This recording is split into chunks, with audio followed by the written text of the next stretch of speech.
Andrew, we're live. We're recording. Hiya, how you doing? Before we start, for anyone who's watching this episode as opposed to downloading it on a podcast, I must apologise to you and anyone who's watching for the hat. I've given up the ghost. I've admitted defeat. My coronavirus haircut is out of control, and the barbershop opens again on the 13th of July here in Wales, and I'm booked in for 5:15 that day. So until then, unless you see me during work hours, you will not see my hair. So anyway, moving on from that. So thanks for coming on. We had to delay recording this by a week because when we were due to record it last week, it was sweltering hot, and basically because we're having to do these at home at the moment, I think you nor I would have been able to find anywhere that wasn't in our house when we shut all the windows. So battling dogs and kids, weren't we? So yeah, I mean, it's been crazy times. I can see you've got some support for the NHS in your background there. So well done. Yeah, it's certainly been interesting times, hasn't it? And things, a lot of us going through things that we never been through before, never thought of it. I mean, how has it been for you in your career, your role, everything else? Yeah, I think it's I think obviously, none that we all came into this in, January, February, sort of seeing that, we might get a little bit, we might get a bit, and lots of talk and obviously March came, and I think we sort of started to realise that, this is going to be a bit more than I think we'd all maybe given it credit for. And then we went into lockdown like the rest of the world, and we went into furlough. Obviously, what we do currently with we support golf clubs, and we work with golf club managers, and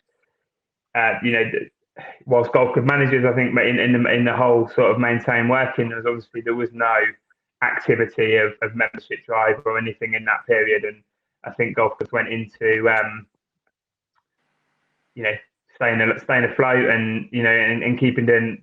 So we had some time off, which on reflection was actually really it was a really nice time, and a time that I've never had in my career before, where I've had I think I had 8 weeks. I've got a 5-year-old and a 3-year-old, so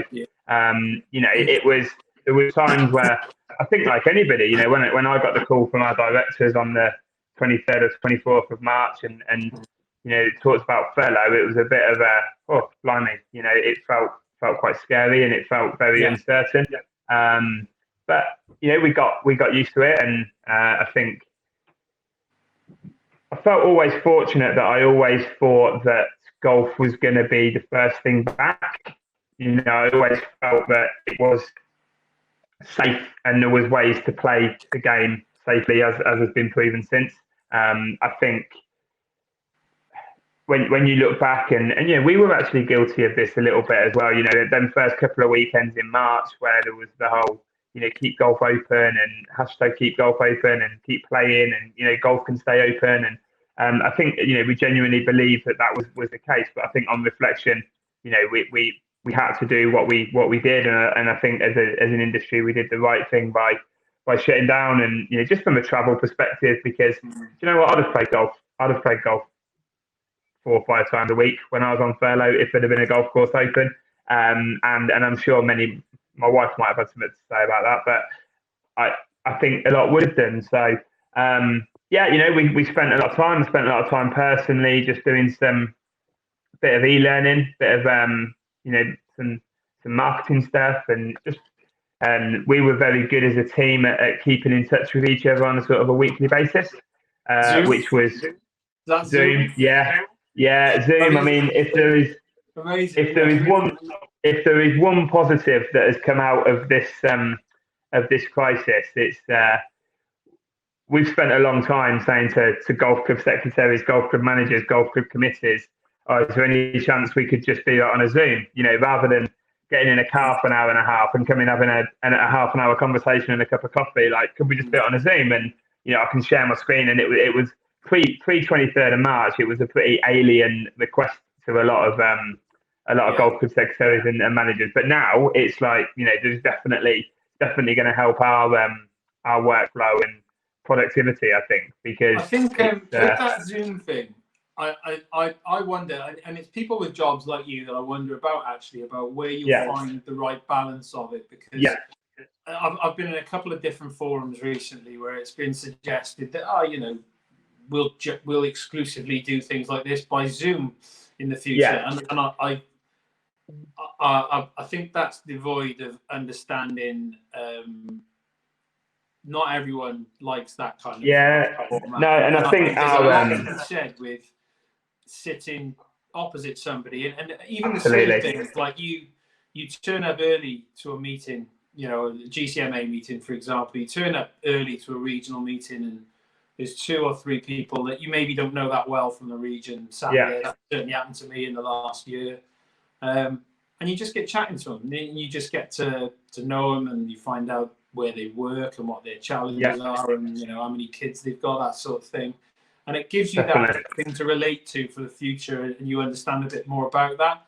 I think when you get to a stage where it's just a load of faces on a screen, you lose that personal interaction. So I hope generally as an industry, and we find the balance, because there's a lot to be said for it.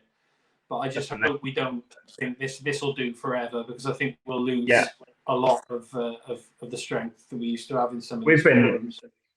We've been having exactly the same conversations in the last couple of weeks. I think our finance team absolutely love it, because all our expenses are considerably lower.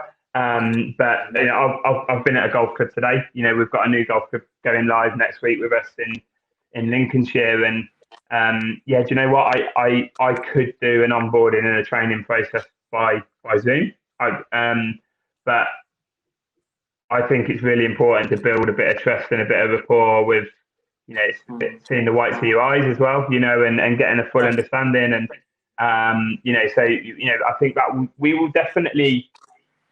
find a balance, and, we haven't found it yet, because we're still, traveling when we really need to, but we need to find that balance. Because when you look back, we probably have wasted a few miles up and down M1, M6, M5, and is it best use of our time? Potentially, always no. But I cannot agree more that being face to face is still really important, and it will definitely be our plan to get in front of golf as much as we can. Yeah, I did recently a bit of a training session really on one of the new package with 59 Club. That was done on Zoom, and I thought that was absolutely fine, actually, because I already had a relationship with the regional manager for that. So and it was very well run, and half an hour and I was back to my working day. And was that the one about the new benchmarking, the financial benchmarking stuff? No, this was the training, staff training package and all that sort of thing, which I think is going to take. I mean, I'm a big fan of 59 Club as it is, but me too. I think it'll take their offering to the next level, really. And I'm always a big advocate of clubs, really, for the small level of investment you make to that company. What you get for that each year is worth a lot more than you pay. This will obviously definitely. Absolutely. So your career up to now, obviously, we'll get to the teeth of what it is you do today shortly. But so your career up to now, just to give a bit of background to people. You've worked in the golf industry already. Do you know, you're young coming into this, what you do today. So I started in 2005 working for De Vere Hotels as a golf sales coordinator. Kind of fell into the job, if I'm honest. Kind of friend of a friend. I'd done a bit of work in the pro shop at that particular club when I was saving up to go to Australia the year before. And I was approached, and they said, would you be interested? So jumped at the opportunity to work in golf. I've played golf since I was 12 years old. Played to a sort of category 1 level, but have never been good enough to even think about, holing putts to earn my living.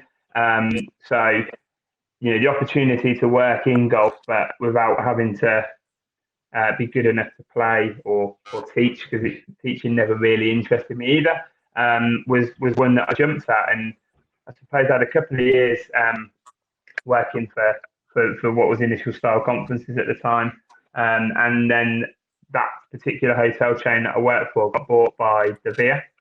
So at the time, it was De Vere Hotels and Resorts. So that massively elevated golf in that business, because all of a sudden we were sisters with the Belfry, Belton Woods, Lady Hall, and it was a really, really exciting time. And I'd sort of progressed a little bit into a bit more of a senior position in golf, but they'd never had like a director of golf or anything previously, and the De Vere structure was very much director of golf. So I got given a director of golf job after about sort of 3 years, and then really worked through with De Vere and worked through for about another 12 years. And I have to say, it was the most fun, best time of anyone's career. It was just working in resort golf. I'm not sure if you've ever done it, but it's a million miles away from it's a million miles away from private golf. It's it is a business. You're managed on a P&L. You're managed quite tightly by a hotel general manager, and it's all very payroll percentages, profit percentages, GP percentages in the shop. But my word, do you have some fun around it as well? So I did 9 years, and you're doing big charity golf days and corporate golf days, big golf. We had a 240 bedroom hotel, so did a lot of residential golf as well. And it is absolutely great fun. You're dealing with celebrities and corporate golf days, charity golf days. You get to know people. I've got names in my phone book that you just would never know, because you just build relationships on repeat business year on year. And but there becomes a point when you have to think what's next. And the problem is in that type of industry, golf is not a massive part of that business. Even though it's a big business, it's still very small in terms of the overall. It's all bedrooms, conference, food and beverage. So when you're director of golf, you're a little bit like the tunnel's sort of closed a little bit, because they very much want you to go down a route of into hotel management, really. They almost want you to go into an operations manager type role, and then sort of and they did a couple of fast track general manager academies and all that sort of stuff. But I didn't want to leave golf. Golf was like my passion and my go-to. I was just at a point in my life where the 30 Thursdays and all that sort of stuff that used to go with hotel life. It was a young person's life. I made friends for friends forever in that world, and we used to have great fun. But number one child came along. The wedding ring was on the finger, and you just sort of thought, what, I can't keep doing this, and I need to progress. So that was when I really made the choice to start looking into proper club management. So into private members clubs and so forth. So I had a couple of. To be honest, I was always really skeptical about it, because you read a lot of things, and a lot of people would say to me, you won't like that because of this or that, and I thought, what? No, you've got to find it out for yourself. Got to maybe 2 or 3 second interviews. Got offered one position at a local club and turned it down, because I didn't feel the fit was right. I did feel it was a little bit too not too traditional, because I absolutely respect the traditions of any golf club. But I just didn't get a good feeling about the board and what was going to be, my management sort of line. So I turned that one down, and then I was fortunate enough to be offered another position in back end of 2017 at Max State Park in Birmingham, and was interviewed, and I've been at Staverton for 15 years, and a huge a huge association with the place. I'd actually worked there when I was like 16 as a bit of like a waiter and barman when I was 18, and I live about 4 minutes away. And I still play golf there now. Actually, I'm still a member there now, and I've got loads of mates who are members there. But felt the time was right, so went into club management, and to be completely honest, thought that was where I was going to be for until whenever. I thought that was going to be my next sort of 15, 20 years potentially, and see where it takes you, and obviously work your way up the ladder in terms of championship venues and so forth. And yeah, had some great times, had some really interesting times, and I learned so much in that time. And the difference, I look back on it and think, what would I do differently? And there is a huge amount that I do differently. And it was at Max Stoke. Went in there as the first club manager. So they'd done a lot of work with England Golf, and they'd been advised. What was there before, Andrew? You say you're the first club manager. What, yeah, if anything, in terms of the top person in the team of staff, was it before? It wasn't. It was a committee of 13 with 5 officers, right. And each officer was responsible for. So head greenkeeper reported straight into greens chairman, steward reported straight into house chairman, and admin reported straight into secretary. Me shudders down my spine here.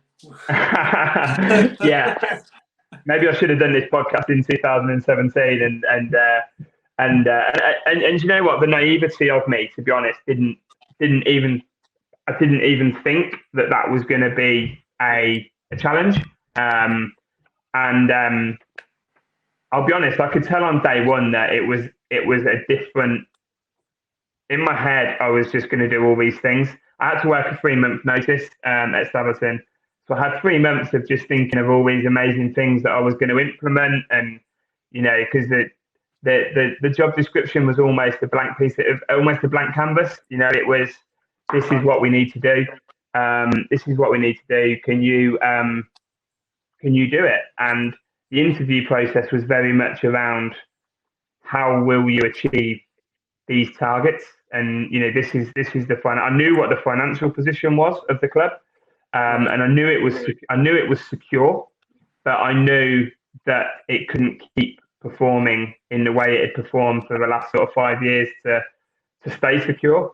But immediately, just through looking through some P&Ls, and I massively identified some opportunity, and some huge quick wins. So, but I spent 3 months thinking, yeah, this is going to be. This is going to be great, and this is just what I need. It's going to be the flexibility of the role really suited my life at the time. I'd just had my first sort of child, and and coming out of the hotel world, where in honesty, 55, 60 hours is pretty normal. I definitely sensed that it was going to be a good lifestyle change for me, and when I think back, I just think, oh my God, how naive were you? All these things were just wrong, but you only know what you know after the event, don't you? So, and I have to say, I spent the first sort of winter, and it was everything that I was sort of expecting and thought it was going to be. I did loads of work on the procurement side of the business, because just no one had been managing that at all. So, it was a case of get every invoice and assess it. Do we need it? Can we get it better? Can we get it better from them? And I saved some, some sort of 50,000-60,000 pounds just in through being sensible, and actually looking at things like, we'd had the same brewery for 25 years or something, and every year they'd just stuck a couple of percent on the bill, like that, and it had never been challenged, and So there was loads of really quick wins, and having the autonomy to do all that was great, because I never had that when I was with the Veer. They weren't decisions that were made by you. You got told where you had to buy your Mars bars for the shop for, and that was how it was. So having that autonomy was absolutely great. And I think one of the big sort of things was put in a tea booking system, so they didn't have online competition booking or online tea booking. And it was, and again, great projects. Went out and saw lots of the suppliers at the GCMA conference, actually, at Mercedes-Benz World. Yeah. So it was all around that sort of time, and I genuinely think I was probably the hottest lead for every single supplier in the exhibition, because I'm new kid on the block walking around with a blank piece of paper, like, yeah, I might use you, and it was great, and I felt that the board instantly sort of trusted me, and went, and so we implemented that, and so the first 6 months were kind of everything I thought it was going to be. And I think the biggest change for me, and probably where it started to change in as a job, was, so I've done the cost saving, I've done the member experience. That was all better. I'd implemented like My 59, which I think is a great tool. And I'd learned, I knew what the members wanted. Members didn't always they loved My 59, but they didn't always like the answers that it brought back. When sorry, for those who don't know, listening to this, My 59 is the survey tool that you get when you use 59 Club when you're one of their clients.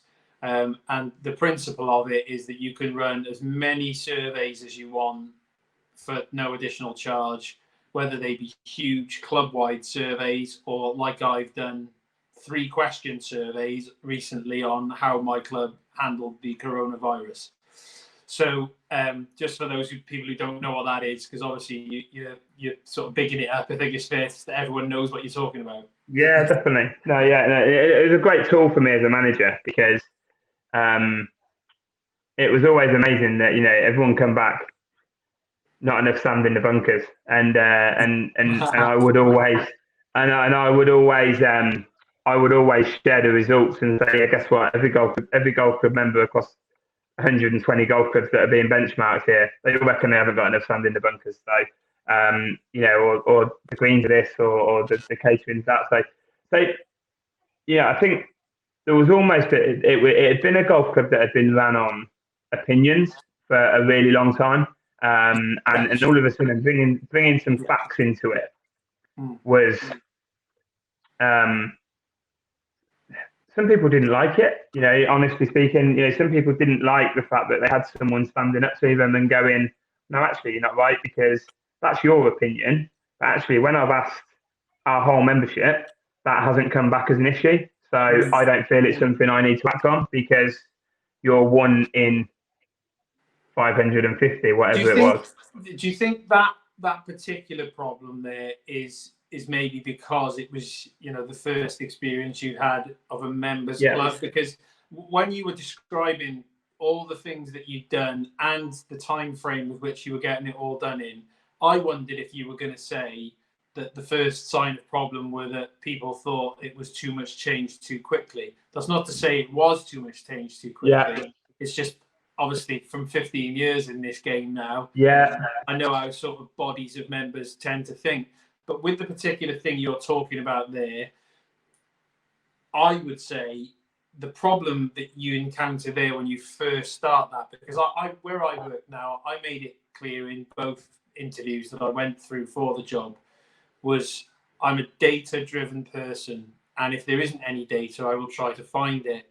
Yeah. And I'm not really interested in acting off perceptions or what the noise is by 6 people in the bar.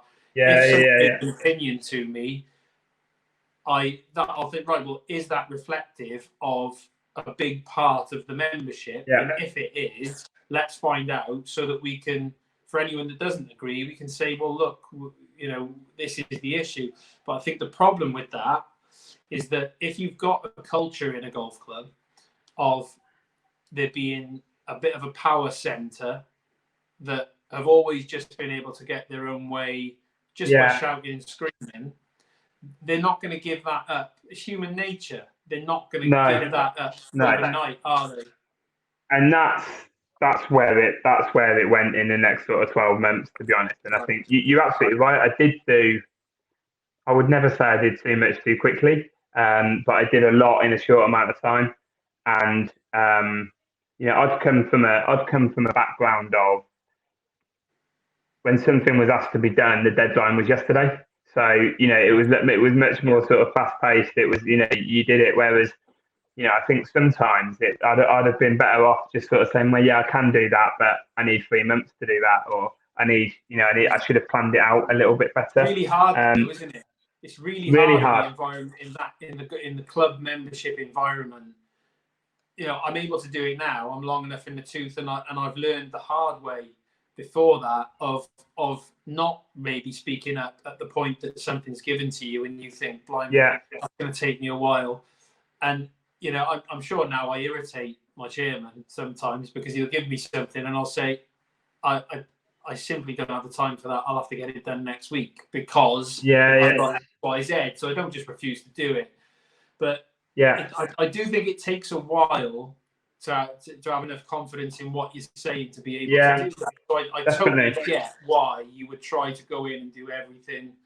Like you said, I mean, I worked for Marriott hotels, and I came in from the gaming industry into golf. So I wouldn't get a P&L for a month, 2 weeks after, 3 weeks after the month end. I'd get a P&L for the previous week by Monday lunchtime. So it was that fast. So it's a big change for me coming into golf, where maybe it wasn't so much. So I can definitely see what you mean. And also, when you go into a new job, you want to make an impression, don't you?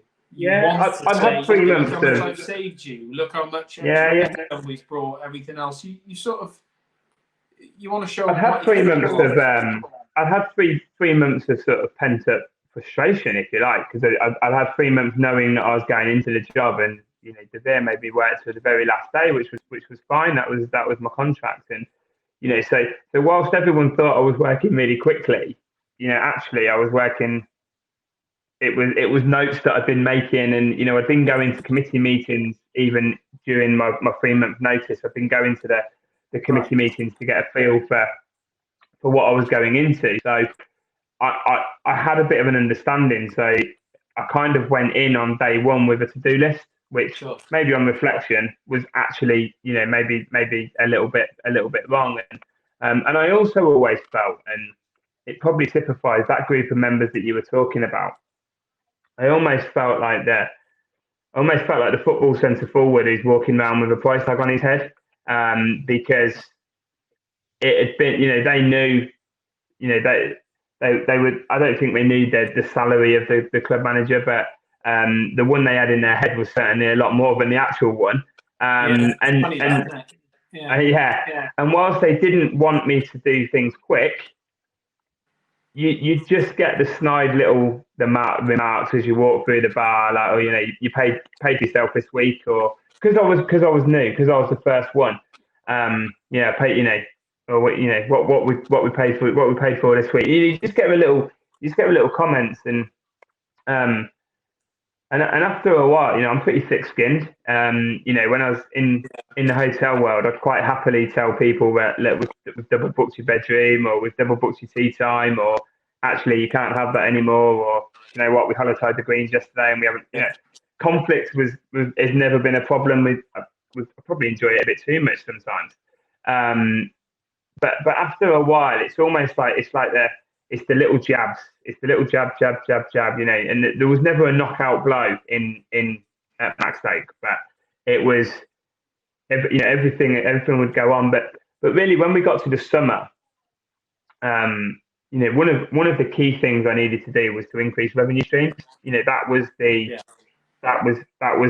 the be all and end all, and a massive part of that was board led, was visitor green fee, and do you know what? That's one area where I do look at myself and think, what were you thinking?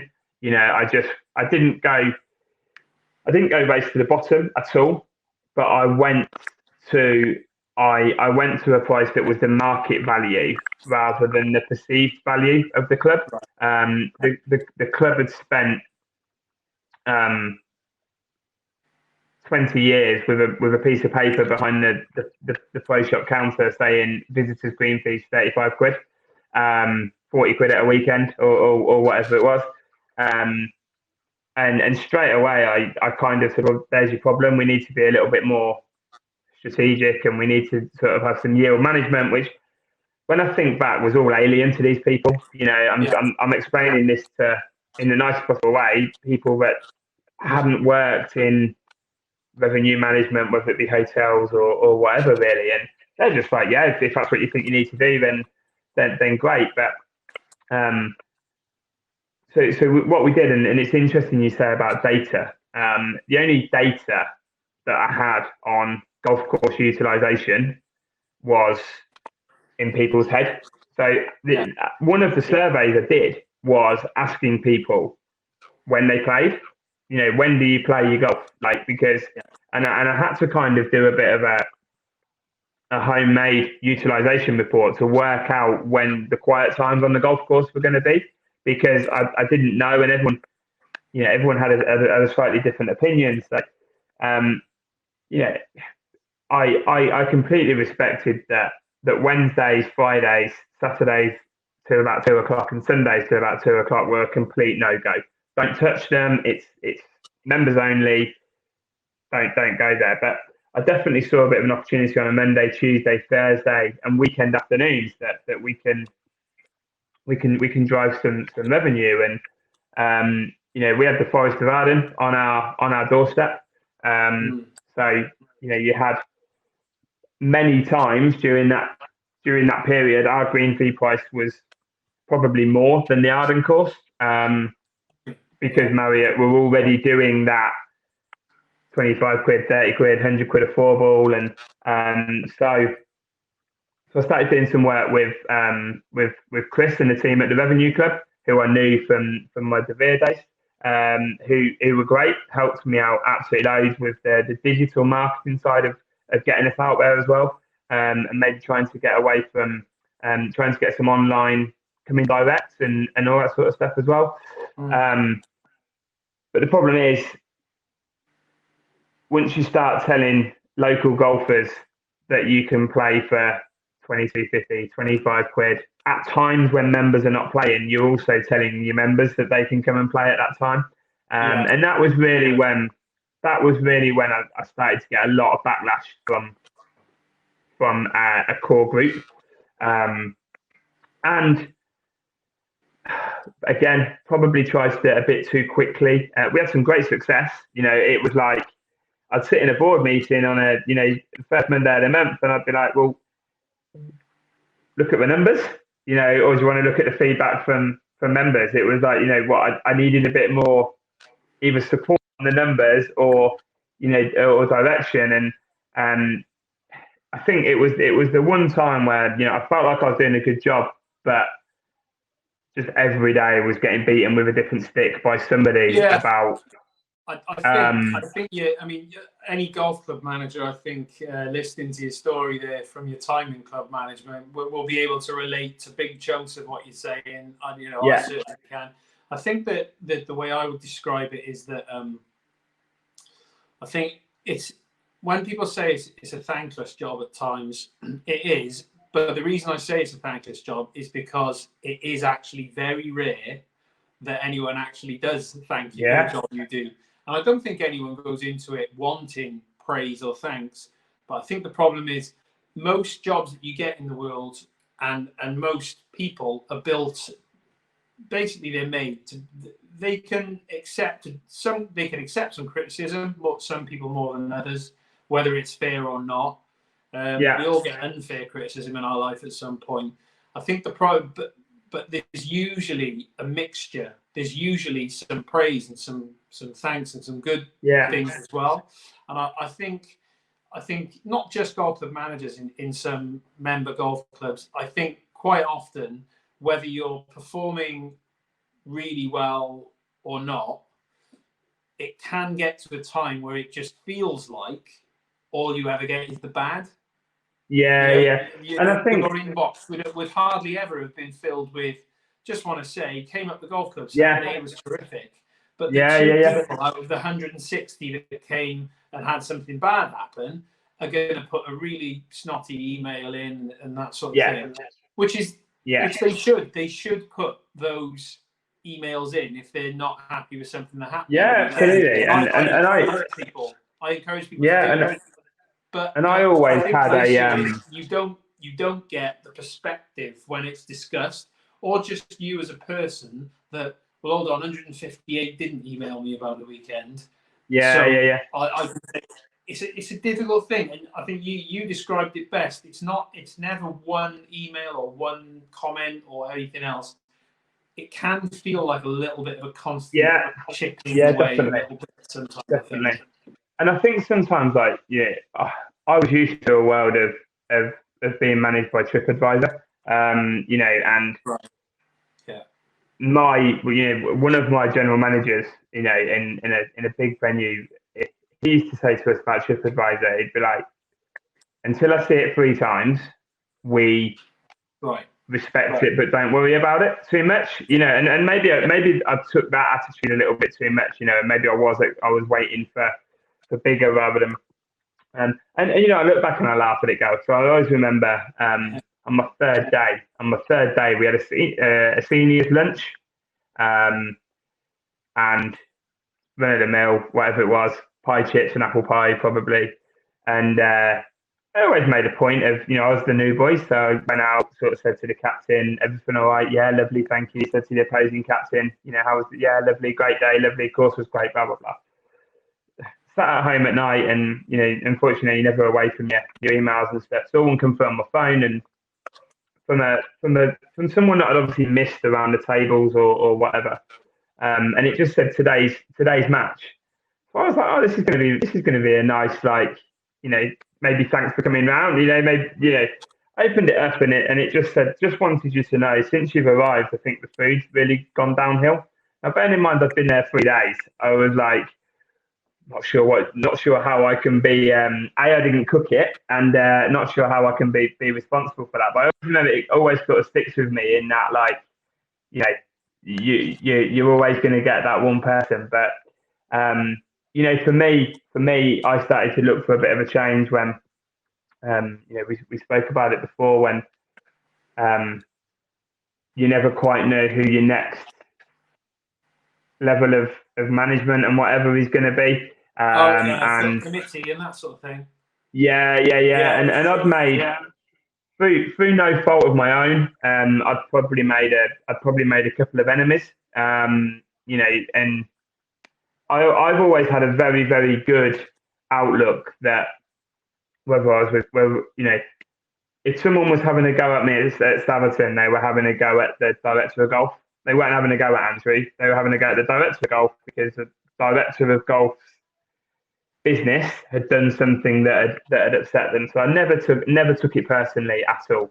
Tried to take that position into club management, and always just used to think, right, okay, they're moaning at the club manager, and you're only the club manager until you drive out the door at night, and then when you come back in the morning, you're club manager again. But some of it did start to get, I felt, a little bit personal, and it's been really interesting listening to quite a lot of your podcasts that you've done so far about how much you talk about, like, the mental health side of club management, and I'm really fortunate. It's not something that I've ever sort of come across, and not something that I've ever struggled with, but it's probably the nearest I have ever have was, I remember one particular Saturday evening getting an email from a group, one of the head of the group, the one that I would get, and he'd copied in 62 other people. Love them, love those ones. Basically just building up a you're doing, and do you know what? For the first time ever, I thought, I can't take that as that's at the general manager. It was at me, and I just thought, and again, it just goes back to my biggest ever regret of not having a strategic plan, and not going into the role knowing what the expectations were, and being asked to build that plan. And in your defence, Andrew, what I would say, this is something I've personally experienced more than once in this industry, but also anecdotally, I know a lot of club managers and clubs. Yeah. The people that you meet at your interview are the committee, and the committee will have their view. If there isn't an official strategic plan document, they will have their view of where they, as the committee, are trying to take the club. And usually they've got the most data and the most information. Yeah. And so they've made the assessment that they want to take something in a certain direction, which is fine, because at that moment in time, they're the best qualified people to make that assessment. Yeah. Fine. The problem you get sometimes is that committee is operating completely in a bubble and hasn't communicated any of these plans and anything else out to its membership, or hasn't included the membership in reaching the point of this is where we want to go. Yeah. And so they interview you, and from day one of you meeting them, you're being told this is how we're going to judge you, and this is how we're going to tell you you've been doing well by delivering X, Y, Z. And unfortunately, they haven't brought their members with them. You don't know that when you first go in. You've just been told this is where our club wants to go. Yeah. And as I said, I've experienced that twice in clubs I've worked for, and I've experienced it once with a job that I interviewed for, got offered and turned down many years ago now. And it turned out subsequently that I think 2 of the 3 main principles in that interview process that I'd had to do presentations on and everything else, that they'd love my answers for, the members subsequently called extraordinary general meetings to block them even doing the thing that they were employing a manager to do. So what you've gone through is not uncommon, and you seem to have worked out in your own mind what the problem was. But it's very common. It's very common. Yeah, and it's a shame because I absolutely love the. I got quite involved in that GCMA and stuff really quickly. Golf secretary as well, and I met some great people. And you can see that there is some great clubs out there to work for, and it's a great job. And I think who knows in the future whether it's something that that I may well go back to, because definitely, because you've built up so much experience there, haven't you? And who knows, it might be a long way into the future, but, I would say more than most not to let one bad experience get in one particular club, with one committee as well. Don't forget, it's not 600 members when something like that happens. One question I've got for you though, before moving on to maybe obviously who you work for now and that kind of thing. Just picked up on something that you said, and it just rings bells every time I hear it. 2 of the stories that you said there about when you maybe started to struggle a little bit with how you were perceiving the job, and whether consideration of whether this is going to be something you wanted to do long term. Both of those mentioned emails at home. If you went back into a club now, would you have your work email on your phone? I think I would be more selective when I had it on. I think my personality doesn't really let me sort of sit down and rest. I'm always a bit like, well, what can I do next? What's But do you know what? No, I don't think I would. It's something I'm certainly a lot better at now. That when it comes to the evening, I'll put work phone on the side and have my phone, which I never used to have. When I was a club manager, it was just my phone, and so it was difficult to put it away. So no, I don't think I would actually. I think I would, unless I knew that there was something going on, an event or something at the club, and I might need to be contactable. Then no, I don't think I would. And I would certainly make sure I turned it off when I'd had a beer on a Saturday night. Yeah. Well, recently, the only exception to it for me recently was obviously during the lockdown of the club. because I sort of made a pledge myself. Nobody asked me to do it. The committee put no pressure on me to do it where I work. Yeah. But I sort of said at the start of this, I'm going to reply individually to every email that a member of the club sends me, because there was a lot of uncertainty. Yeah. And it would have been, you know, I had an auto reply saying, look, Yeah. it may take a while to reply or blah, blah, blah. But, you know, I sort of thought, well, these members are the reason the club is there. Whether they're happy or sad about what's going on, I will make sure. But I still only kept it on my laptop. So I had to physically turn my laptop on and read them. And I tell you, I was like you for years. I had it on my phone. I remember being on holiday for nearly 2 years ago in Florida, and still picking up work emails, you know, as I come home from Disneyland that night and that sort of thing. And it was Martin Stevens, who works at Lanishan Golf Club, who told me I don't have it on my phone. So everyone knows I don't have it on my phone.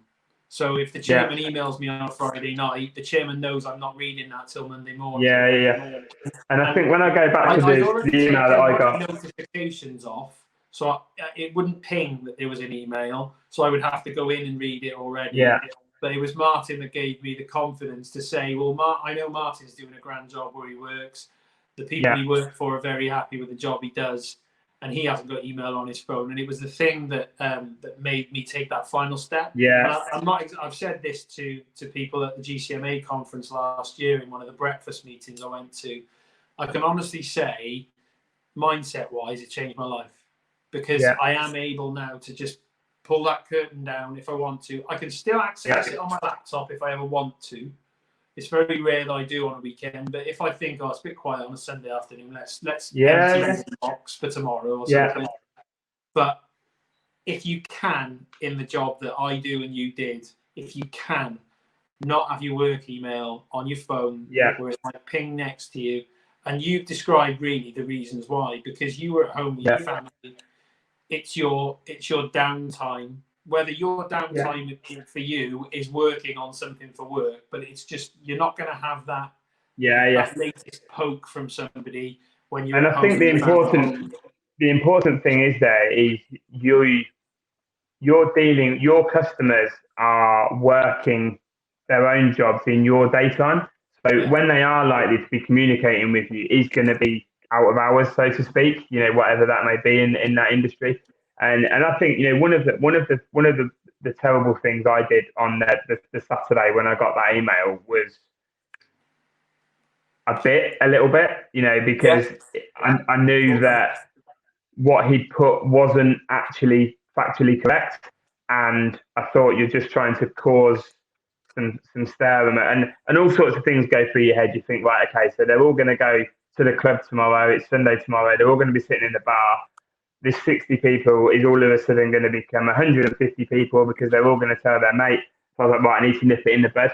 And I did bite a little bit. I wouldn't say I was rude or, you know, I just told the facts, but it just provoked a bit more of a, it wasn't the most pleasant Saturday night and Sunday, put it that way, because you then get that anxiety about, you know, you've got to go in and deal with it on Monday as well. So, you know it's coming. You know it's coming. That's right. Yeah, so in actual fact, you know, and people said, you know, and I had a lot of nice emails from people that were copied in saying, ignore him, don't buy, you know, it was probably the most nice emails I got in a short space of time from other members who you thought maybe were a bit anti what you were doing, but actually were quite positive. But as you said earlier, they never told you that.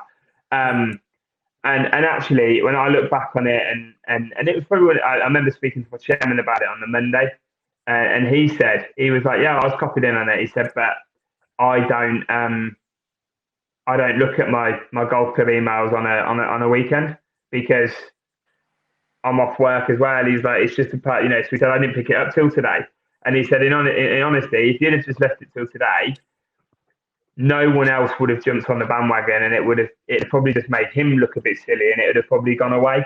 So definitely learned a lot from that, and I think you're absolutely right about what you say about phones. You can, you know, you don't have to respond now. You know, that's the key. In your defence, Andrew, I think some things that come into our inbox generally, as a golf club GM of any golf club, some of the stuff that comes into our inbox is outrageous, actually. And when you talk to people from other industries, they sit open mouthed or laughing or both sometimes. Yeah. But it's one of the, you know, there's good and bad in every job, I think, and it's probably definitely. The content of your inbox is probably one of the generally downsides of the job, but you know, there's plenty of upsides as well. So, We're moving on from that. So you then come into play more golf. So I came into play more golf start of 2019. So the history of play more golf. So our sort of founding directors, we used to certainly 3 out of the 4 of them were ex-Devere. So 3 out of the 4 of them had launched the Devere Club, which I'd been involved in when I was at Sabaton, which was the first sort of multi-venue flexible golf membership that was probably out there, where, you know, because we had 12 hotels, you could join one and you could go and play any of them using points or credits, whatever you describe it as. So obviously I had a bit of had some people within the business who I knew, and you know, honestly, you know, probably one email came in one day that, you know, made me just think, you know what, I want to, you know, I remember the day I literally came home and went through my LinkedIn contacts and just almost went back to any old general managers, just saying, you know, if you've got anything. Always remember one of them coming back saying, I've got a head chef's job, and I was like, do you know what? After days like I've had today, I'd be tempted if I could. And you know, you know, one of the contacts was our CEO Alistair at Playmore Golf, and he said, actually, it's good timing. We're just getting some investment, and as a business we're growing, and we're going to be looking to put in a sort of a club support team. So it had always been a really small team of like 3, 4, 5 people at the time, and it had grown to a certain level of maybe like 80 golf clubs that it needed to expand, and that obviously came with some investment from a business perspective. So got talking. Also had another opportunity to go back into sort of proprietary general club management with a company, a venue with some leisure and a small hotel, which was really tempting, but just from a location point of view, it just didn't quite work for me at the time. As I said, my youngest was kind of 2. My wife, my eldest now was 2. My wife had just gone back to work. I've got some ready-made babysitters on the doorstep, and it would have been a family move, and that wasn't something I wanted to do. So Playmore Golf, you know, and I was excited by Playmore Golf. You know, I was excited by the conversations that we had and where we wanted it to go as a business. You know, I think I'd seen what we'd done with the Devere Club, and you know, there was a genuine desire that what we'd done with the Devere Club could be done in the golf industry, but obviously we're out of a chain. So I was really excited. As I say, you know, I've played golf since I was 12 years old, and I've genuinely got a passion for the game. And I always felt that I was always quite attracted to like an England golf kind of development role, or I was always really wanted to work and help golf clubs.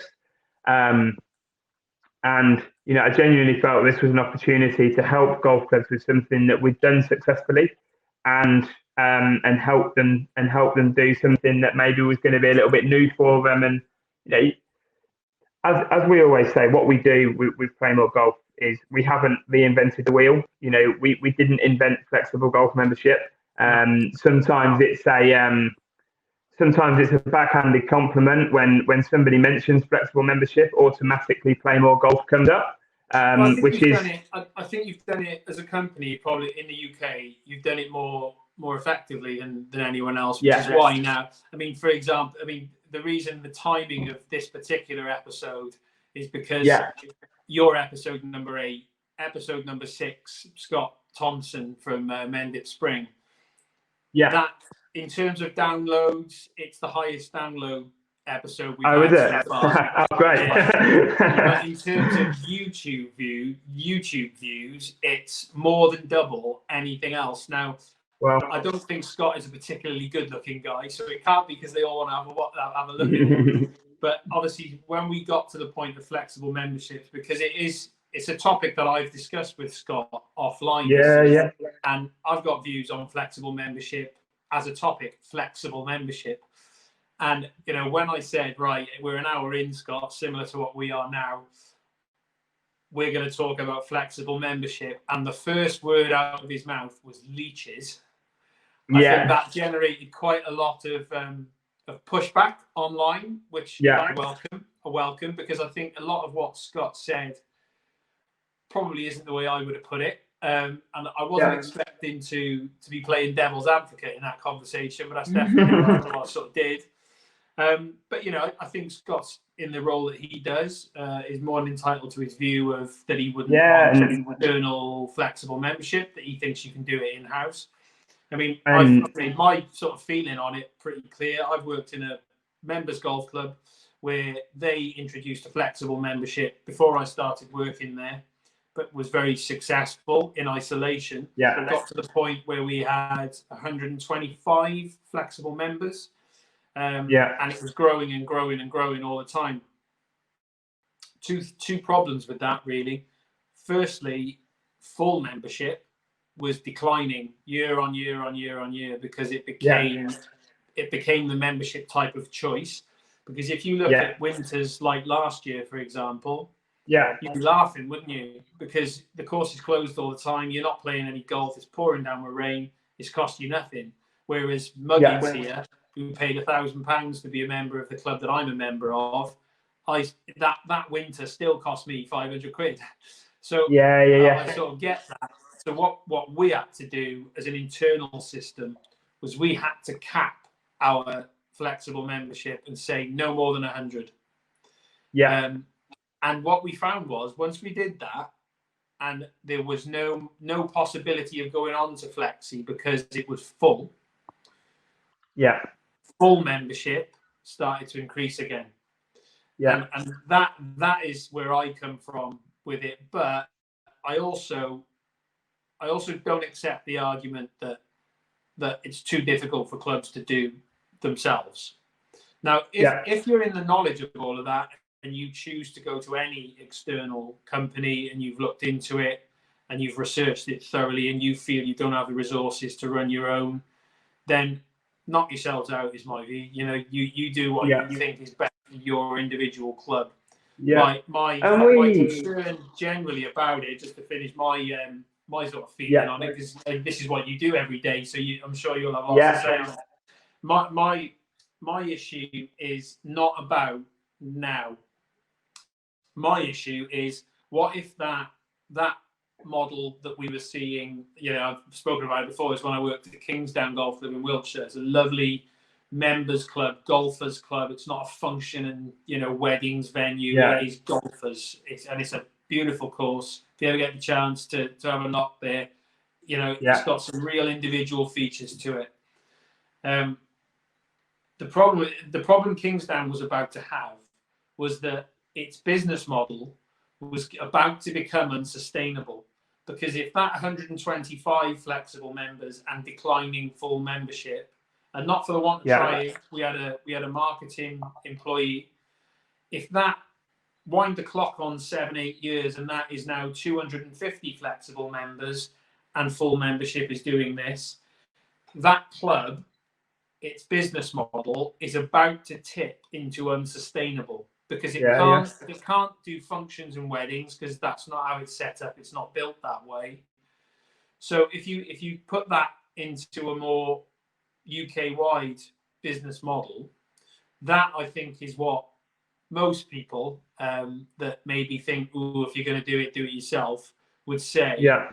Is because if the UK industry business model becomes, you know, because you're getting terrific success. So if it becomes more and more and more and more people start to sort of act this way in their golfing. But not only, I think, the package you guys run, because you very much pitch it to people that don't play much. You make that very clear. You make that clear to the clubs. I think it's quite evident in your marketing literature and that sort of thing. You're looking for the likes of me, really, that don't really play that often at the club they're a member of because of other commitments, which is fine. But the more success the external companies get at that, there will be other companies that do something slightly different to what you do. And the danger is that not enough of the UK golf market is full playing members that are members of golf clubs, if that makes sense. Yeah, sure. And obviously, we've learned a lot in our times, and we, contrary to maybe historical, but we're quite open to opinions, and we know that we're not for everybody, and we know that, you know, I think a flexible membership category could work at north of 90% of golf courses in the UK if it's managed right, but some are never going to look at it. We completely get that, and that's not a problem. And I think, historically we've jumped up and down a little bit too quickly sometimes, and we've got a bit overly protective. And it was probably where you and I started talking, if we're honest, when you started talking about it, and 6 months ago, I think we were really. It's because we do care, and we are quite passionate about what we do, and first of all, nothing. This is not a reaction to Scott's opinion, because every single golf club manager in the UK, every golfer in the UK is 100% entitled to their own opinion, and you know what? That's how we learn. And that's how we improve our product. I think from our point of view, our biggest frustration is when opinions are generated on maybe not actually fully understanding what we do. Maybe understanding 75% of what we do, and then kind of thinking that the other 25% is X, where it's actually Y. And I think, in the next sort of 20, 25 minutes, we'll clear a couple of them bits up. And, we always say to people, our first point of contact with any golf club manager is let's have a coffee, and we say that, when we put back into golf and exhibited at the GCMA conference, because we're a GCMA partner, so we supported that this year. And when we say to anybody, all we want is you to have the kettle on. If you have the kettle on, we'll come and have a chat, and we'll decide between us if we think there is a flexible model that can work at the club. Now, quite interestingly, as you say, you ran a really successful flexible membership at Kingsdown. Kelvin and the team at Stonebridge in Warwickshire, they run a really, really flexible membership, a really, really good flexible membership scheme. So, it's every successful flexible membership in the UK doesn't have to be fame or golf, but what we do feel that we do is we do make it easier for clubs to do it properly. And interestingly, you just spent a lot of time talking about full members moving down to flexible because it might suit them better. And the first thing that we say in any club meeting is, right, okay, what can we do to make sure that doesn't happen?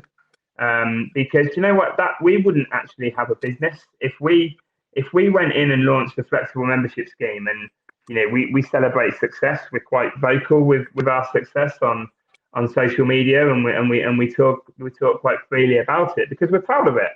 But if all that success was effectively robbing Peter to pay Paul, we wouldn't. Our club retention would be horrific because clubs would very soon. You've worked on the inside, Andrew. So, do you think club committees, because I would quite a big chunk of the clubs that you initially got into in the regions that I'm familiar with. Initially, you've got some big old clubs with you now. We're quite small, very committee led.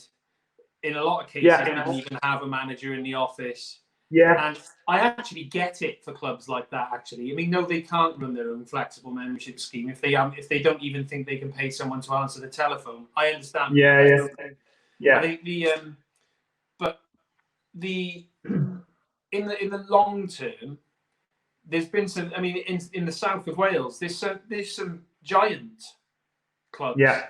are with you now, and there seems to be a real split in it. But I think really the point is, you're right. You do make it very evident on social media the success you're having. Why on earth wouldn't you? Yeah. Do you know what I mean? Yeah. No, exactly. I think if I were looking at it from the golfer's perspective, I think it's a really attractive proposition. Yeah. In a lot Well, I of think clubs. And I think you know, that is why maybe people that come at it from the golf club's perspective maybe have a different idea about it. yeah.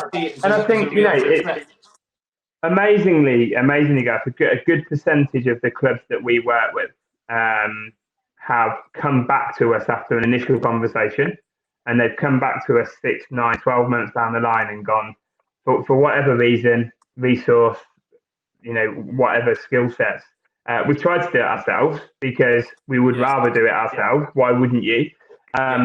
But actually, we've just really, it's just fallen a little bit flat. And I think, there's so many different things that we do. It's like we say, it is the way for a flexible member offering. I do believe is the way forward for, probably ourselves, young children. Annual golf membership will always be the bread and butter for golf clubs. And you will always you'll always be busy on a Saturday and a Sunday morning, and probably before 9 o'clock in the week. You will always be busy.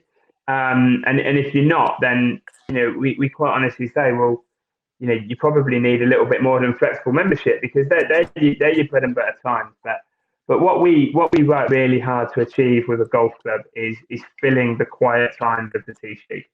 Now, flexible membership, if managed correctly, has to work both ways. It's flexible for the golfer because all of a sudden people have walked away from annual membership, not because they've fallen out of love with golf, or not because the golf course is in bad condition. They've probably walked away from, and I'm talking 35 to 55 here, because that's our target market. That age group have walked away because, do you know what? I probably fall into this category a little bit now, where Saturday, Sunday mornings, you're taking the kids to swimming lessons or to gymnastics, and I used to play Saturday, Sunday morning, 8 o'clock, finish golf, a few pints in the bar, football on the telly, fall asleep and repeat. That was, and then when you're doing that, and then you're playing maybe once in the week as well, maybe 9 hours after work, and then another, you're playing maybe 2-3 times a week. Annual golf membership is the best value that you will ever get in any hobby that you do, because it's the only one that there's not many. Even if you're a member of a tennis club, you pay for the court every time you go and play. If you're a member, in a snooker hall, you pay for the table every time you go and play. Golf, you don't do that. You pay your subscription, and if you play 5 times a week or 5 times a year, there was a general perception that you paid the same fee, and that fee has naturally increased over the years. With everything has gone up and up and up. So, the need for flexible membership is definitely there to keep people in the game. And that's what I think is sometimes lost on people. That our success since we've come back from lockdown hasn't been people joining as a flexible member at our clubs because they'd never played golf before, and all of a sudden, I'm going to take up golf. That it hasn't been that people. It's been people that spent the first 6 weeks sorting out their garage, finding their set of golf clubs, realizing that they're not playing football or going to the rugby, or and going, actually, let's take up golf again. Let's go and have a game of golf. And the product that we offer through working with the club on lots of different points, and I'll try and go into a good level of detail without making it too much of a sales pitch. But we work with a club, and the first thing we do is develop an efficient yield managed point system. So really interestingly, and I think Scott's obviously talks about the one that he runs, that I think he charges 250 quid and then charges £25 a round at a weekend. Now that's great, and that obviously works, and I'm sure he's really successful. But our feeling on that is that, to me, is one thing that, to many of our golf courses, you can't play on a Saturday morning, or if you are going to play, it's going to cost you, the equivalent of maybe 40, 45. You don't, for your 100 points that you purchase, you might only get 7 or 8 rounds of golf on a Saturday morning. And so when it comes to that, I'd be lying if I sat here and said every golf club that we launch with, the full members don't sit round the bar on a Saturday lunchtime and say, oh, 350 quid or 455 quid, or, I'm going to do that because I'm paying £1,000. I'm going to do that. Naturally, that conversation happens because it gives, it gives the bar something to talk about. But when they look into it, and this is where we work with the manager, the pro, the secretary, whoever it is, and you go, well, yeah, you can do that, gents. But do you realise that you only get 25 rounds of golf if you play at 3 o'clock in the afternoon, or 5 o'clock in the evening maybe, or if you want to keep playing with your 4-ball at 8 o'clock in the morning, it's going to cost you the equivalent of, as I say, 35, 45 pounds. And I think one of the misconceptions that people have about us and flexible membership is that we dictate what has to be charged, and we kind of take the control away from the golf club, and that could not be any further from the truth. One of the things that we have, and is part of my role as heading up our support team, is been doing it with a golf club this afternoon. We sit down and we look at it and we go, right, okay, where's the happy medium here to drive people? When your traditional full members are leaving the car park at 1, 2 o'clock, how can we attract people to then drive into your car park and go and play your golf course at your quieter times? And people say, when a golf club works with Play More Golf, they choose what price they charge. So we have a magnitude of, we have a £280 offering, we have a £350, we have a £490, we have a £585, and we have a £700 flexible membership offering. So they choose which one is going to work best for their club. So they choose so we don't tell, we advise them what we think would work. But we work with a club in Sussex who charge £2,000 a year.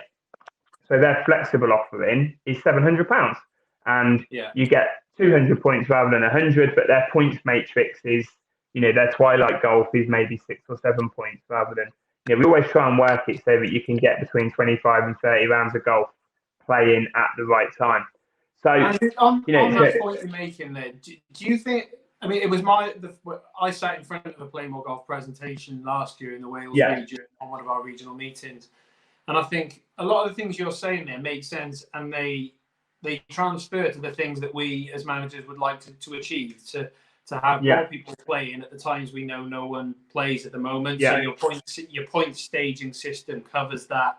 So it's more points for when you don't want people playing, and it's, like you say, very small points for maybe twilight or something. But do you think the word membership is what maybe gets people like Scott Thompson's knickers in a twist a bit? Because that was my impression, because I loved a lot of what we were being told at that presentation, and I thought, great, it's doing everything that we would like to do. It's just that word membership, isn't it? It's such a but I think one of the from the buyer's perspective, the only people that have an issue with that is people that are paying full rate, because it's almost like they buy the title, I guess. Whereas this is no different to 5-day, intermediate, country. A country member probably pays very similar to a flexible member. And just have different benefits, and that's really key, and it's another, again, I probably will use the word misconception quite a lot, but it's As a standard, membership's quite important for what we say, because it's what the golfer wants. They want to feel part of a golf club. They just don't necessarily, but they want to get value for it. So I think you have to call them a member, Gareth, because we do have a stipulation that a flexible member can play at least one competition a month. So, but again, the club dictates what competition that is. So we have we have some clubs that treat flexible members and 7-day members and 5-day members in exactly the same way. So, we have a lady captain of a club who is a flexible member. Now that's quite unusual, because especially in the members world, that would be a flexible member doesn't have sort of voting rights and stuff, and that comes as being expected. We would expect that. But as a standard, most of our golf clubs will let people play in sort of medals and Staplefords, and then maybe no majors. That's the kind of like the benchmark that we go in with. So you can hold a handicap, because what you want to do, Gareth, is you want these people to. This is a stepping stone to your full membership. So you want people to get involved in the club. You want them to feel like a member, because the more golf they play, the more likely they are to then go on and become a full member. And that they might realise that actually I do want to represent the club in some team matches, and I do. Maybe my children have got a bit older, and I do want to play in every Saturday morning at 8 o'clock. And we love a stat. We love a bit of we love some data, and we know around about 10% of our flexible members upgrade to full club membership at the end of the year, because of the amount of golf they play during the year. It's the biggest thing I love about flexi membership, having worked with one, albeit internal, is you're able to give someone who maybe hasn't committed money before to a membership, a halfway house, a sort of almost a try before you buy sort of thing.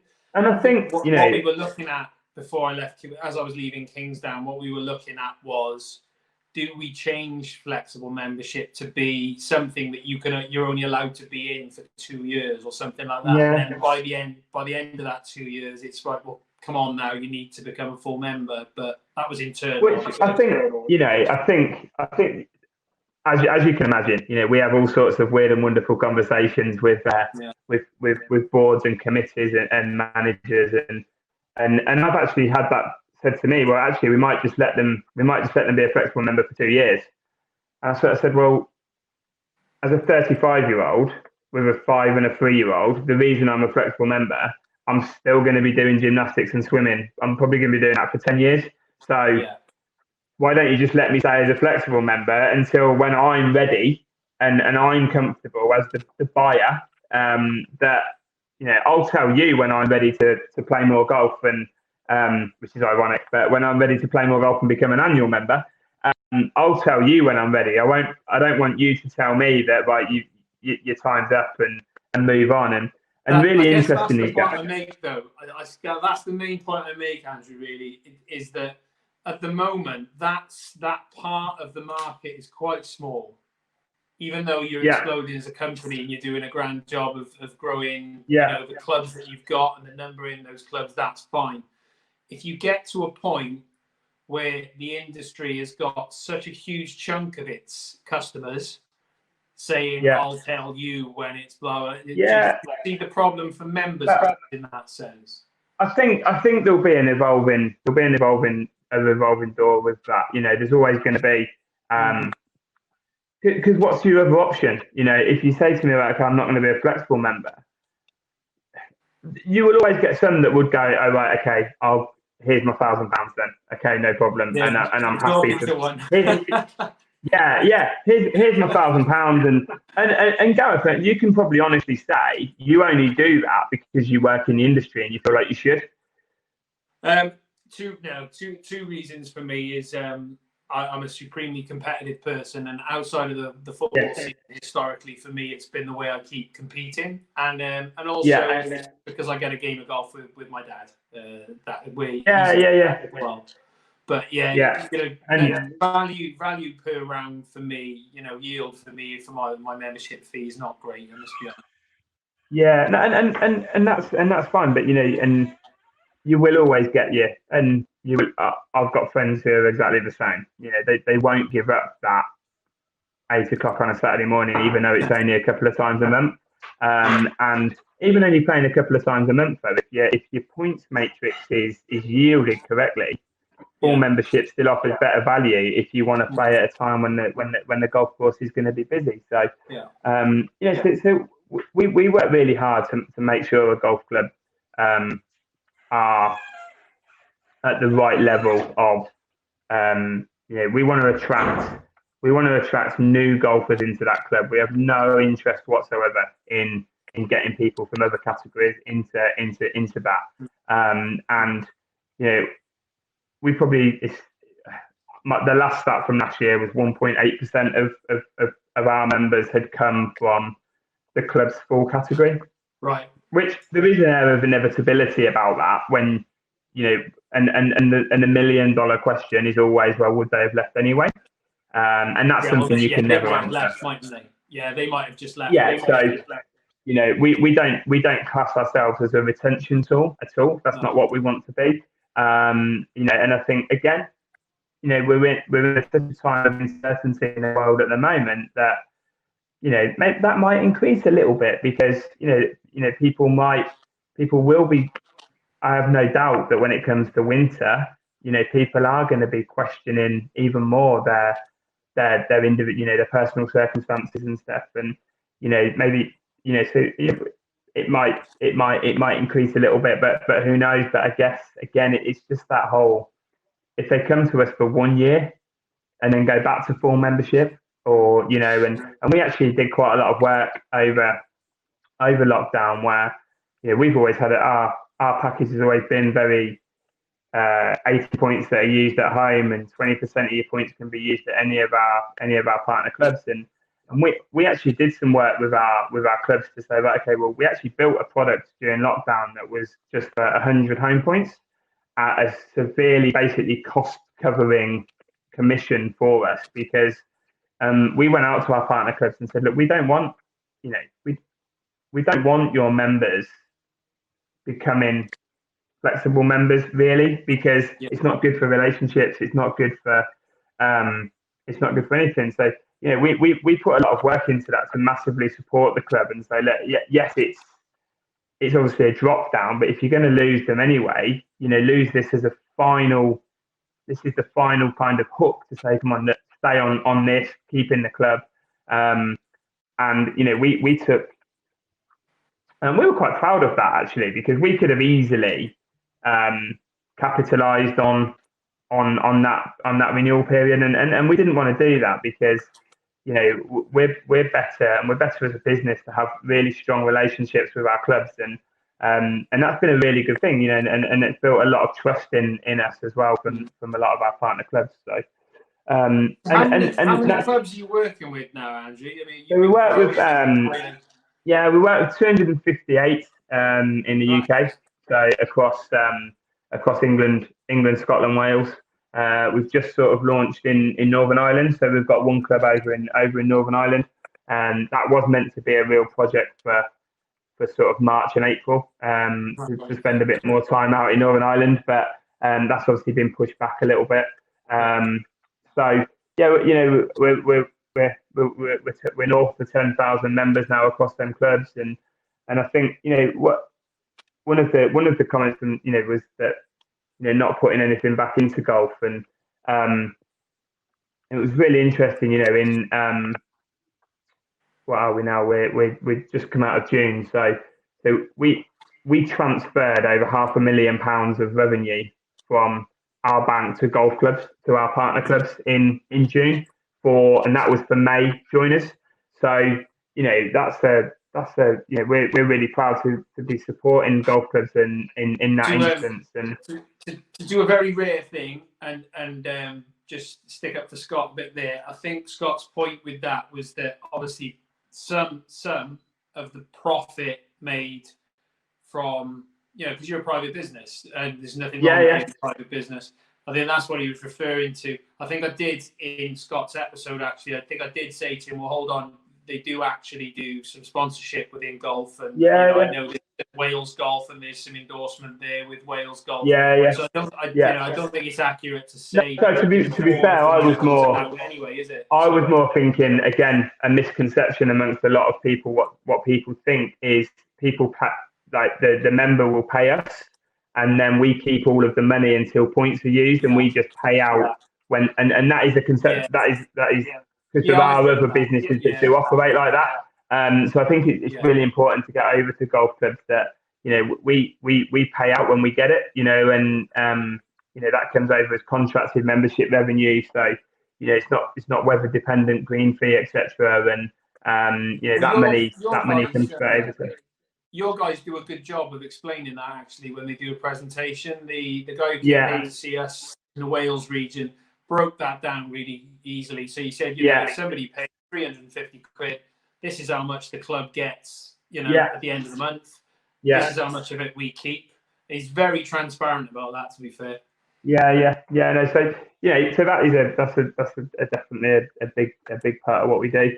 And then, obviously we facilitate that, the booking and playing of other clubs as well. So, reciprocal playing golf has always been quite an open subject amongst some managers as well, hasn't it? Some people absolutely. I used to really like it when I was a club manager. I used to think it was a really good member benefit that had some really good reciprocal arrangements with clubs. I always used to try and keep them sort of 45 minutes or more just to keep a bet. Obviously, when you become a flexible member, you've got effectively reciprocal rights at 258 golf clubs across the UK.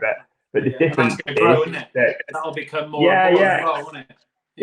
But the difference is when you get a member from Torquay go and play Whitsun Bay or whatever down in the Cornwall there. We actually there's revenue behind that as well, because the member is using their flexi points. So if someone goes and plays an away golf course, we actually pay that golf course for that as well. So so it's kind of like a revenue generating reciprocal, which is quite unique, and actually some clubs do really, really well out of that. Some clubs that we work with, especially maybe down in your region, Southwest, will probably do more out of flexi revenue than they actually will out of membership, just because of location sometimes. And this year is going to be a bit of a challenge because obviously there's going to be a lot less. In South Wales, for example, there's a couple of. I mean, like the Celtic Manor was on there last night. Very close to me, Cardiff Golf Club, and sort of seaside wise, Tenby Golf Club. Tenby and Ashburnham.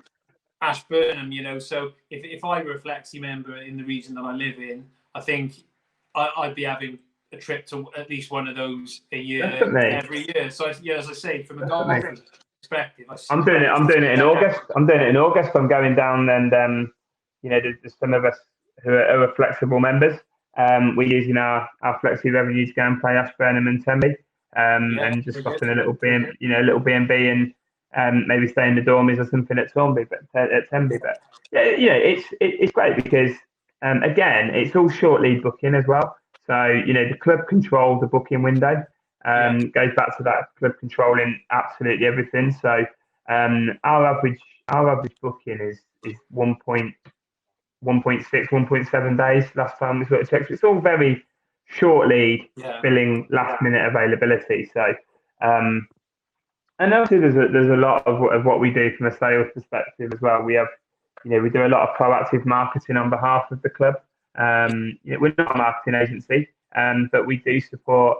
And that does go deeper than sticking, £10 in the Facebook account and doing, some localized Facebook marketing, because anyone can do that. You don't have to be a marketeer to do that. And I'm sure that was where a lot of your success came at Kingsdown, We do a lot. We do a lot of remarketing. We do a lot of pay-per-click advertising. There's a lot that sits behind that, and we've just started doing a lot of work with sort of like benefit companies as well. Yeah. So so employee benefits. So we've just started doing some work. It was talked about on a team call that we had today. We've just sort of partnered with an association that's got 2.2 million card holders. Now, they're not all going to be golfers. Of course, they're not. But if 10% of them are, it's not a bad database to go at.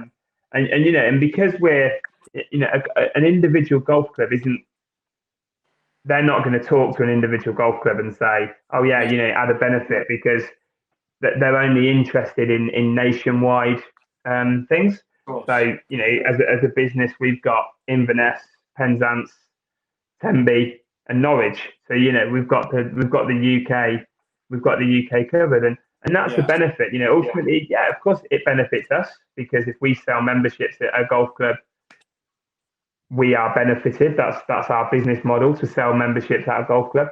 But it also opens doors for golf clubs that just wouldn't be able to get stuff like that. So, and then obviously we do a lot of lead generation, and I think one of the things that we don't talk about that we do enough is supplying a club with a CRM system. So kind of throw it back. If you get a membership inquiry, Gareth, how do you deal with that? What do you do as a club manager? What do you do with a membership I'm inquiry? probably not the best manager to ask about that because I've got a very, very able and very talented marketing person in that deals exclusively with them all and gets the proper inquiry journey. The call back to the club. And to be fair, at Kingsdown, I had someone who was exceptional at that as well. So to be honest, but my involvement with membership inquiries, I probably haven't done any for 4 years since I was working in Wales. Many obviously, and that goes back to what you're saying. Many haven't got that luxury, if you like, of and it's amazing that we give a club a system. So as part of the partnership and the license, we give them a CRM system that. So we follow the inquiry right through. Let's say it is a Facebook inquiry. It comes through Facebook. It comes into the system as a lead, and the club are notified that you've got a new lead, and you can then manage activity, which is, don't get me wrong, Gareth, this is alien to an awful lot of people that we speak to. But you know what? You phone up and say, "Hi, Gareth, it's Andrew from whatever golf club. Thanks for your inquiry." And very often they might say, "Oh, actually, I've just being a bit nosy. I'm interested in, I'm potentially looking at somewhere maybe in April and just sort of just getting a bit of an understanding of what you do." Now, you could probably count from a percentage on your hand from a percentage perspective of how many golf clubs would call that person back in April and say, spoke to you in February. You were interested in membership, and did you have a nice holiday when you went skiing or whatever? And it's all stuff that happens in every or a lot of other industries, but golfers are not that great at that follow-up process. So we give them a really simple system that makes that possible, and follows it all the way through to the joiner, and that system then follows it right through to the renewal and the retention as well. So we manage all of the automated renewals, and we have a really good referral system. 50% of our joiners in 2019 were referrals, which it's huge, isn't it? Huge. It's huge, and actually, as golf clubs, we're rubbish at referrals, aren't we? Yeah, but shouldn't be a surprise because very few people go out and play golf on their own. So if someone joins, there's a reasonable opportunity that they might know somebody else that and they just need asking, and they just need to. So when a member joins, we have a system that they can share like a unique referral code on Facebook, Twitter, WhatsApp groups, and that sort of stuff. And that's all stuff that just comes as part of the CRM system that I completely get from the offset, and maybe after a 10-minute presentation, or people that don't necessarily understand that level of detail that we do support. And Torquay Golf Club is a really good example in the southwest. Torquay have got 160 flexible members now in 18 months. Hasn't had it has only had a positive effect on their annual membership as well.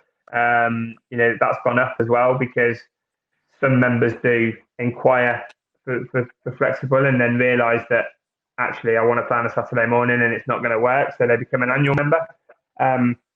But that's 160 people, and Sean and the team and Robert at Torquay are absolutely great, and they do some renewal activity, but we pick up that renewal activity from 3 months out. We're sending automated emails saying, your renewals in 3 months, 2 months, 1 month, and so that's why our retention is really strong as well, because if you've got to renew 160 people, it's probably a job for somebody, really. It's probably certainly you're not doing it part time, whilst you're also doing X, Y, and Z, and so there are a lot of costs that you also save by doing it with a third party. Yeah. If you do it on your own and go out and buy your own CRM system, then obviously you can do all that yourself as well. But again, it's something that that being part of something bigger is often a real benefit to.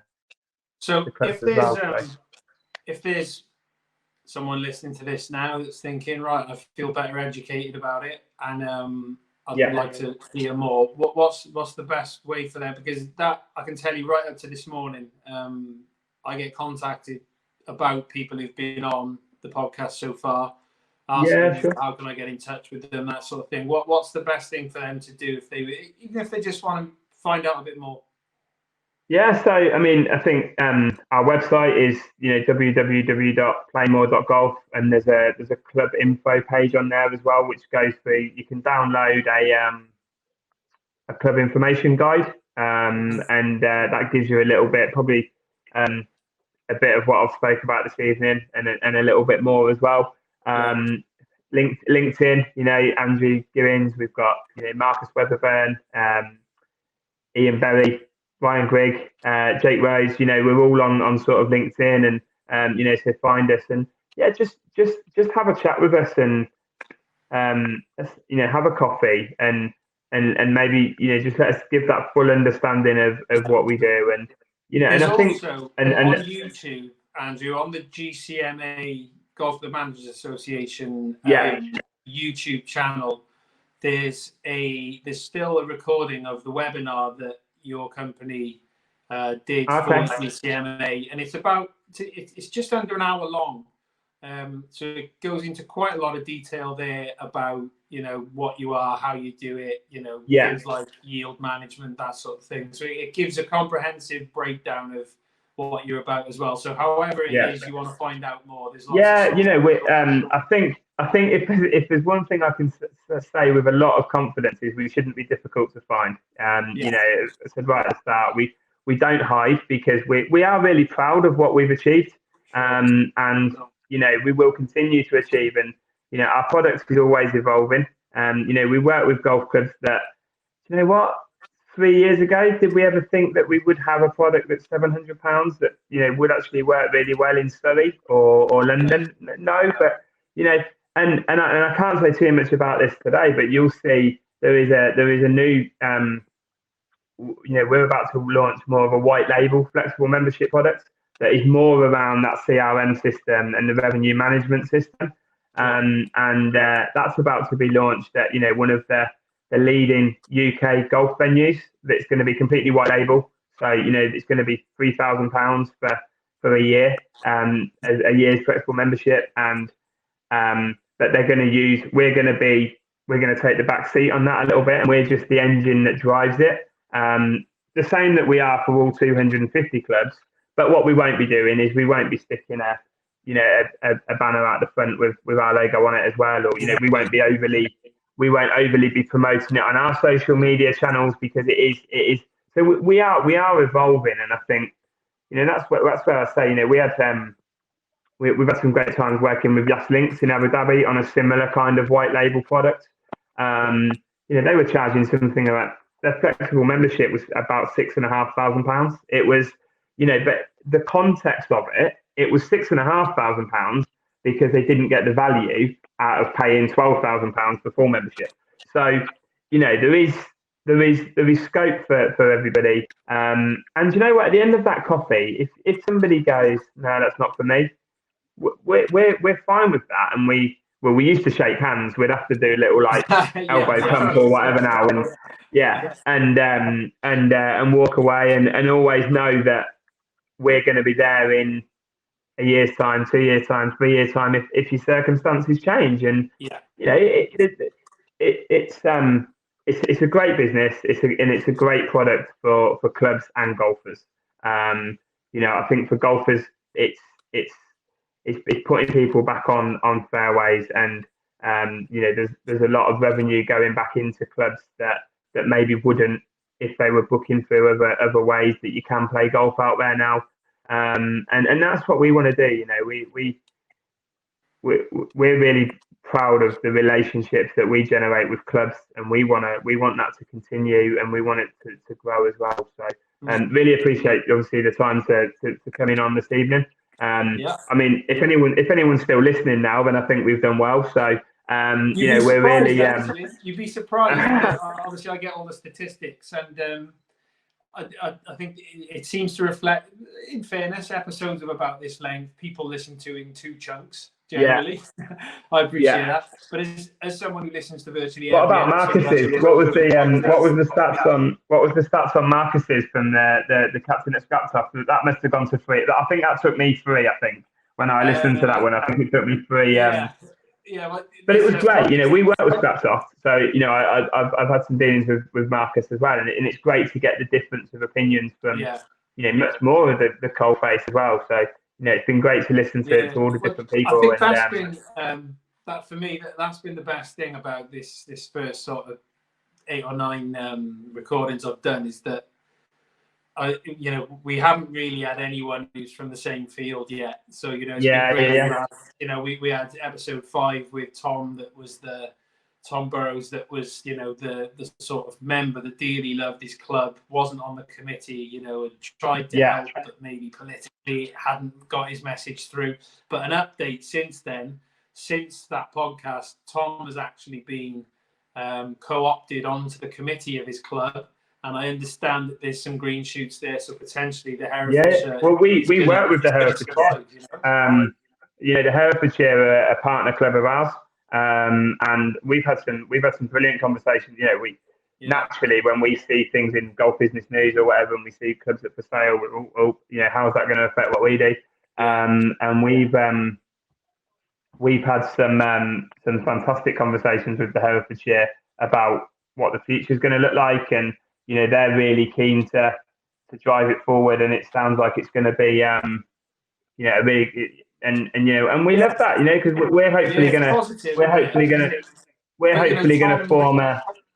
Tom offered on his episode to say, if anyone wants to get in touch to ask me what I did about rate relief, let me know. I had a message this morning from a chairman of a club I know down in Wiltshire. It's not Kingstown, but a club I know down in Wiltshire that wanted to get in touch with him to ask exactly that. Great. That's what it's all about. There you go. Yeah, and so there's been a lot of sort of interaction between different guests. I know as a result of number 1, Simon, that came on and was talking a lot about mental health issues. Simon, he's had a few calls direct to himself, to sort of just misery loves company sometimes, I think. It's been great. So I've no doubt people will be in touch after. Yeah, sure. No, we welcome it. And that's great. And like I say, thanks for coming on. I know you said obviously thanks for letting you on, but absolutely my pleasure. Especially when something maybe had been said on a previous episode, I'd hate for it to go unanswered. Actually, it's good to give both sides of it. And hopefully, my strategy was not to be defensive, because I genuinely don't feel that we need to be defensive in what we do. And I think, when people understand what we do, they understand that we don't need to be defensive. It is just sometimes and we used to be, and as I said that right at the start, we used to be really defensive and really protective. And we've certainly learned that most pleasing thing for me was, when the podcast came out, that none of us jumped on it and got involved in any sort of online social media debates. It's really interesting you say that, because I must admit, when those words left Scott's mouth, it went through my brain. I thought, here we go. My social media is going to blow up here, because I had some experience along those lines. Yeah, and you know what, Gareth? 6 months ago, it probably would have done. We all knew about it. We all made aware about it, but we don't have a problem with opinion. We genuinely don't. We welcome it, actually, because you know what? Without that opinion, it probably wouldn't have maybe given me such an opportunity to talk about what we do. Exactly. So you have to welcome it. We work in a unique industry with some unique opinions, but you have to value everybody's opinion to the level that it should be done at. And I would be very surprised if it happened. But you know what? If Scott gave us a call and said, "I've got my opinion, but come and have if his kettle was on, we'd be happily to go and accept a cup of tea. But because we might change a little bit of perception, and that's all we can do. If we can change some perception, then absolutely great. So we would welcome that conversation, and with anybody who just isn't sure, who is a little bit on the fence, and let's have a chat. And if, as I say, what I would say in closing is, I'm sure you will have changed a few people's perceptions during the course of this conversation. I wouldn't hold your breath for a phone call from Scott, but you may well get some from other people. So thanks very much for coming on. That was quite tongue in cheek. Good to have you on in the future and see how the company's going. Yeah, sure. Thanks very much. Do I not get my 5 people?